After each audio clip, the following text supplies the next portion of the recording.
When Mark pressed play on the camera he'd installed to fire his nanny, his hands began to shake. He who always said, "I'll pay you to sleep, you lazy bum," now saw the pale face of his own son in distress on the monitor at 3 a.m. He was convinced Anna was negligent and would use the footage as just cause. He installed the hidden camera in the hallway, aimed at Lucas's room. He wanted to prove her incompetence. But what the camera showed was his 7-year-old son, eyes closed, opening the window that faced the roof. But let me tell you how this started. Mark was a man who had built himself up from nothing, and he made sure everyone knew it. He was a CEO, a man who saw the world as a series of problems to be solved with brutal efficiency. Emotions were liabilities. Weakness was a luxury he couldn't afford. Ever since his wife, Claire, passed away 2 years ago, that tough exterior had become an impenetrable fortress. He didn't grieve with tears. He sealed it with more work, more meetings, more control. His son, Lucas, who was 7 years old, was the only part of his life he couldn't manage. Lucas was quiet, sensitive, and seemed to walk through the world with his mother's ghost on his shoulders. To Mark, this sensitivity was a programming flaw. Finding a nanny had been hell. 4 women had quit in less than 2 years, all of them fleeing Mark's arrogance, his control, and his impossible expectations. Then, Anna showed up. She was the opposite of what he was looking for. Quiet. She seemed almost frightened, and she didn't have an impressive resume, but she had something the others didn't. When Mark talked about Lucas, she was the only one who asked, "What does he like to play with?" He hired her out of sheer exhaustion.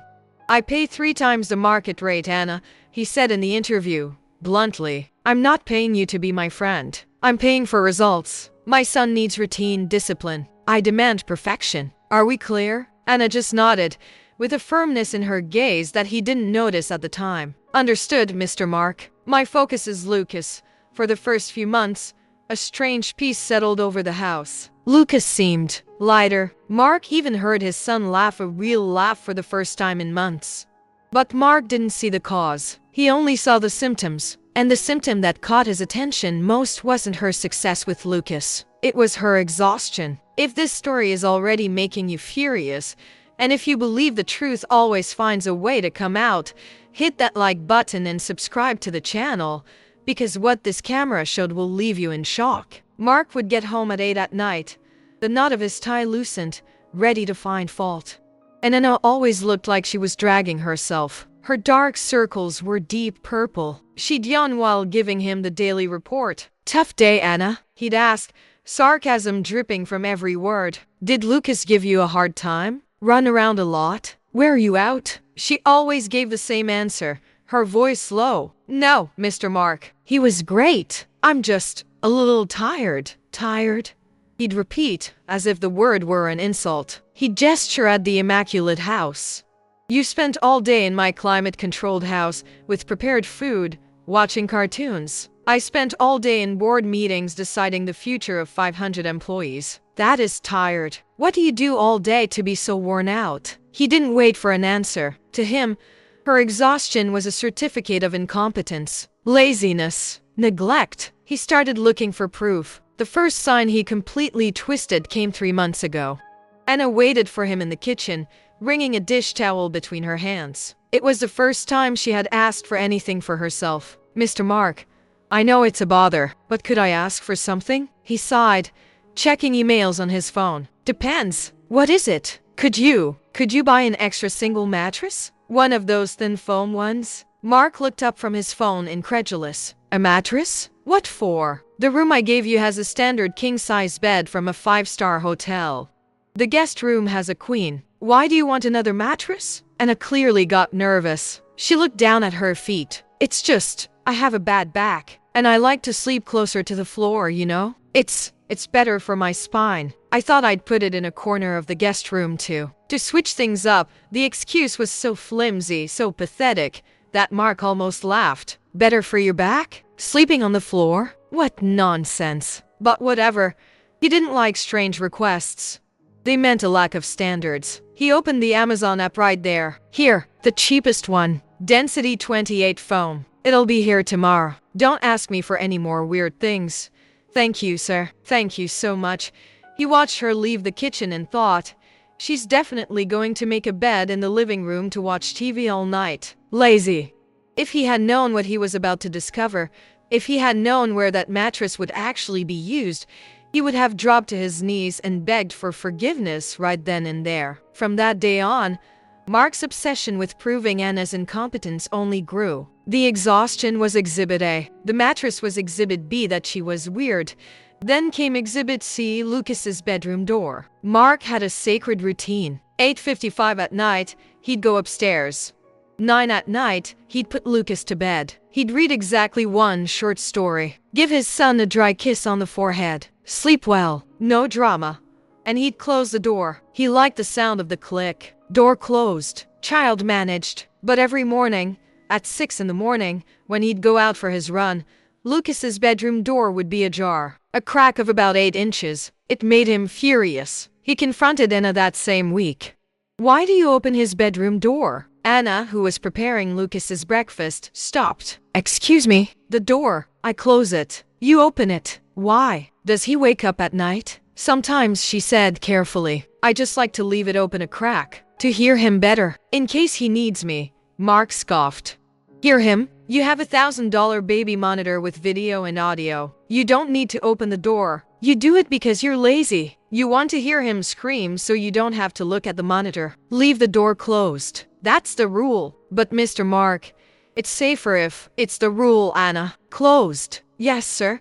The next morning, the door was ajar. He thought she was defying him, but he still hadn't seen the worst of it. The final straw.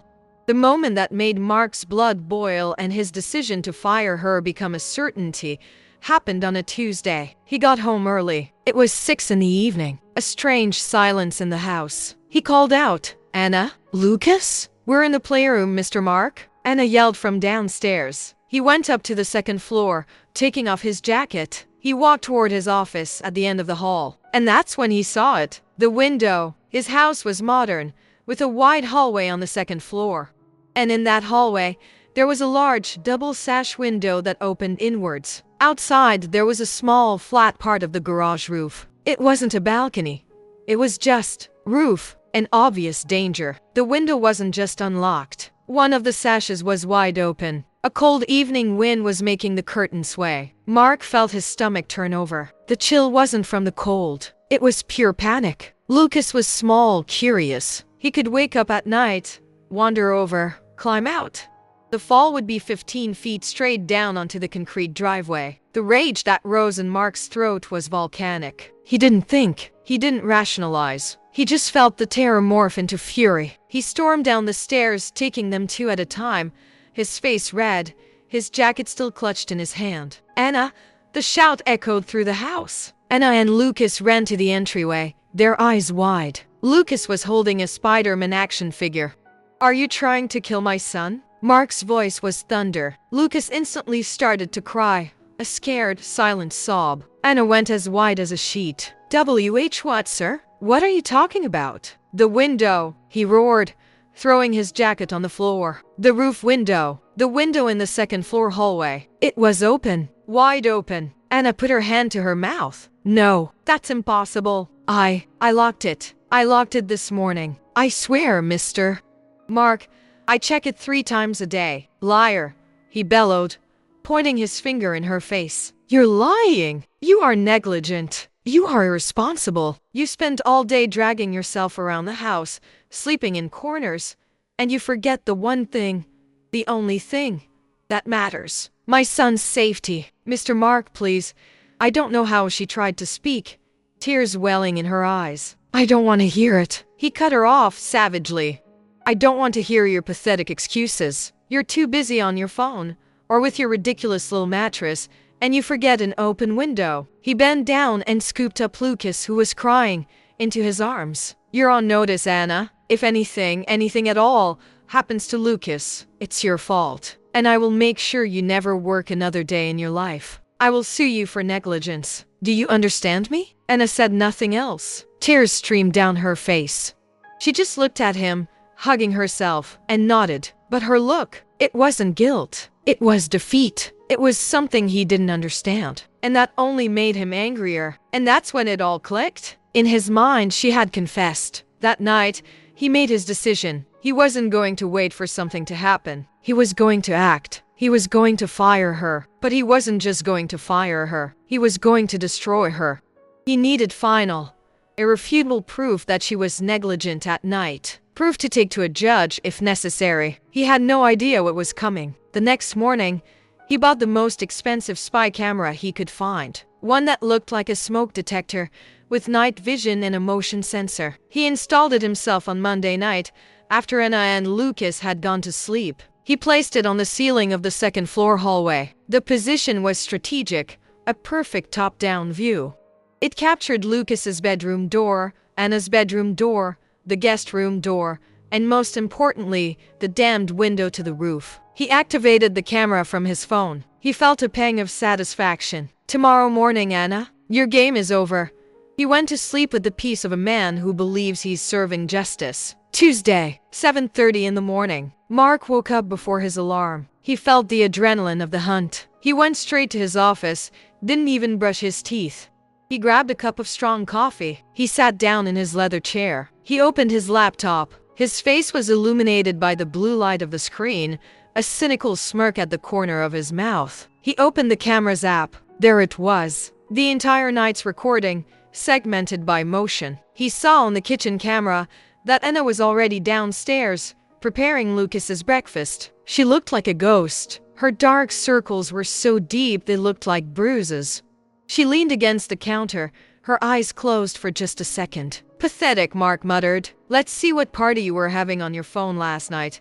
If you're rooting for Anna, and you want to see more stories where justice is served, take a moment and hit that like button and subscribe. You won't want to miss what happens next. He clicked on the main recording. The hallway, 10 at night. The footage shows Anna putting Lucas to bed. All normal. 10:15 at night.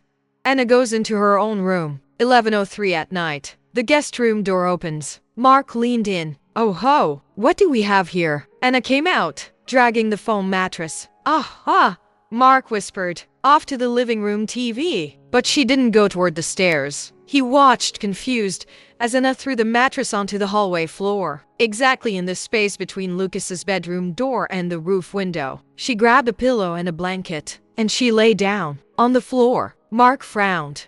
What the hell? What kind of theater is this? She's sleeping in the hallway? Why? To pretend she's on guard? He was furious. It was just more proof of her weirdness. He fast-forwarded the video. Midnight. Anna sleeping, curled up. 1 in the morning. She shifts, adjusts the pillow. 2 in the morning. All quiet. Mark started to get impatient. Useless. She really did sleep all night. But why in the hallway? He was about to close the file, frustrated he hadn't caught anything.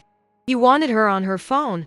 He wanted her in the kitchen raiding the fridge. But he decided to watch until the end. 2:47 in the morning. The night vision light captured the movement. The doorknob on Lucas's door turned. Slowly, silently. Mark's heart skipped a beat. The door opened. Lucas appeared, in his dinosaur pajamas. But his eyes were open, glazed, white in the infrared light. He was not awake. Mark stopped breathing. The coffee cup in his hand trembled, spilling a little on the desk. He didn't notice. The boy, sleepwalking, walked out of his room. He walked right past Anna, sleeping on the mattress. He didn't see her, and he walked, with terrifying determination, straight toward the roof window. Mark felt the blood drain from his face. It was like watching a horror movie. He was paralyzed. He wanted to scream, but his voice wouldn't come out. Lucas, 7 years old, stood on his tiptoes. His little hand reached up and grabbed the window latch. And just when he thought it couldn't get worse, the exact second Lucas passed the mattress, Anna woke up. It wasn't a slow awakening. It was a silent explosion. She didn't jump up. She uncoiled, like a spring. She wasn't in a deep sleep. She was on vigil. She was waiting for this. Before Lucas could turn the latch, Anna's hand covered his. Mark watched, his mouth dry, his heart hammering in his ears. Anna didn't scream. She didn't startle him. She gently took him by the shoulders. She whispered, and although the camera didn't pick up the audio perfectly, Mark could read her lips. Hey, champ, let's go back to bed. It's okay. You're safe. She guided him, still asleep, back to his room. The camera caught her tucking him in. She stayed there for a minute, making sure he was safe. Mark was in shock, sleepwalking his son, but the footage continued. Anna came out of Lucas's room. She closed the door gently, leaving the crack he hated so much. She walked to the roof window. She checked it, locked it, and then she went back to the mattress on the floor and lay down again, in the cold, on alert. Mark couldn't process it. He rewound. He hadn't seen. 3:15 in the morning. It happened again. The door. Lucas. The glazed eyes. This time, he didn't go to the window. He went the other way, toward the stairs. And there was Anna, again, rising from the floor, physically placing herself between the boy and the steps. "No, sweetie. This way." Bed. She led him back. 4:30 in the morning. Again. This time he just stood in the middle of the hall. Anna sat up, watched him for 5 minutes, until he turned and went back to bed on his own. Mark started to sob, a dry, hacking sound that startled him. He was crying. He fast-forwarded the footage, his hands shaking so much he could barely control the mouse. 5 in the morning.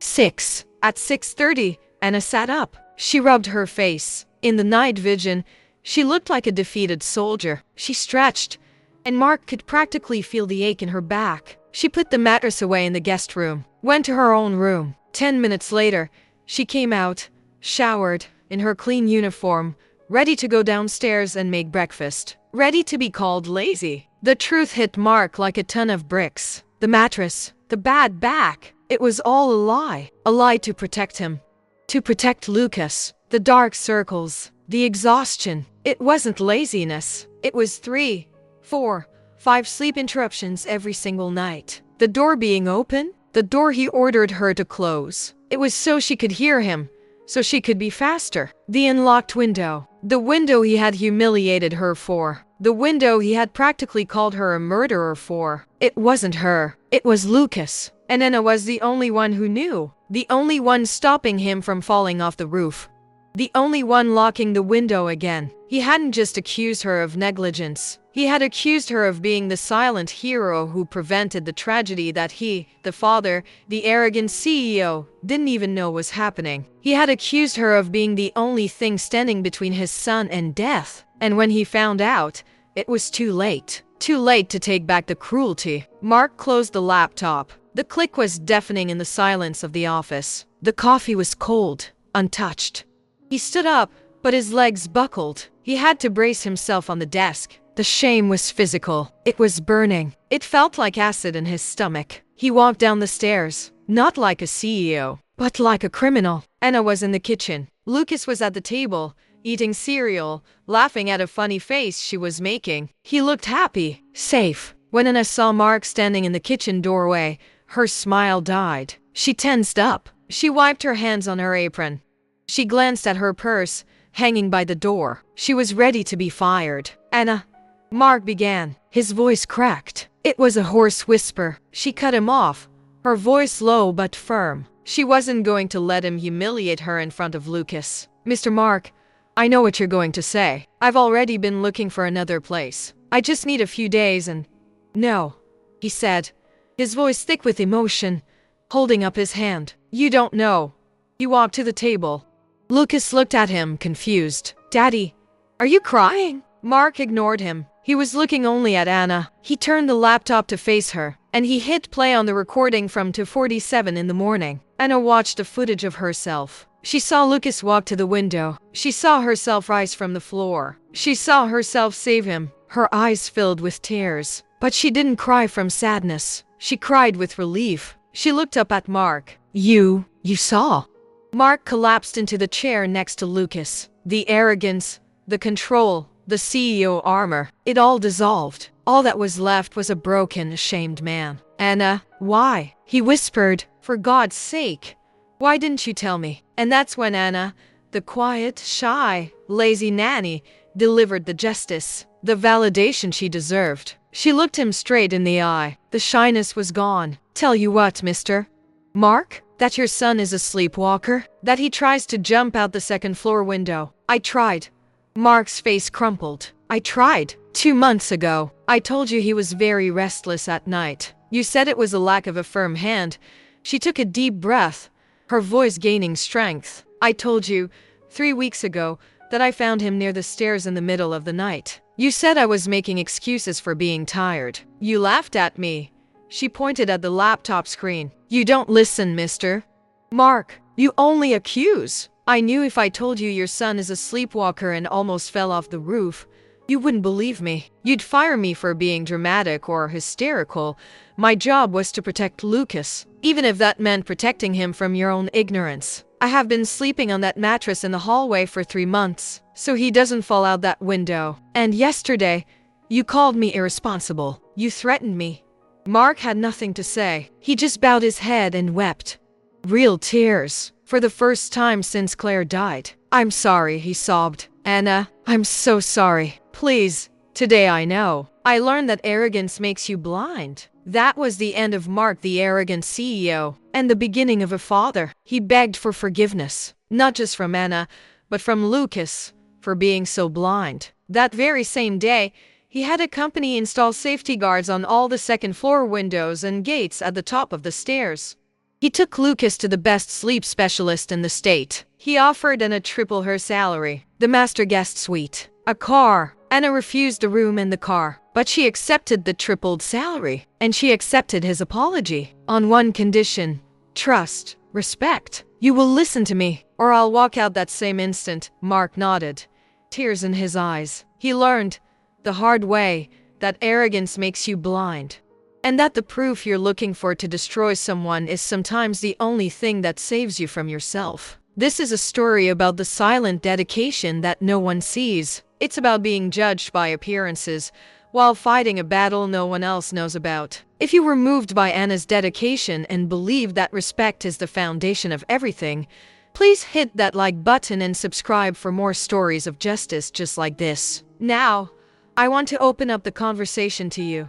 Have you ever felt like Anna? Have you ever been unfairly accused of something or judged for being lazy, when in reality, you were carrying an enormous weight on your shoulders that nobody else could see? Leave your story in the comments below.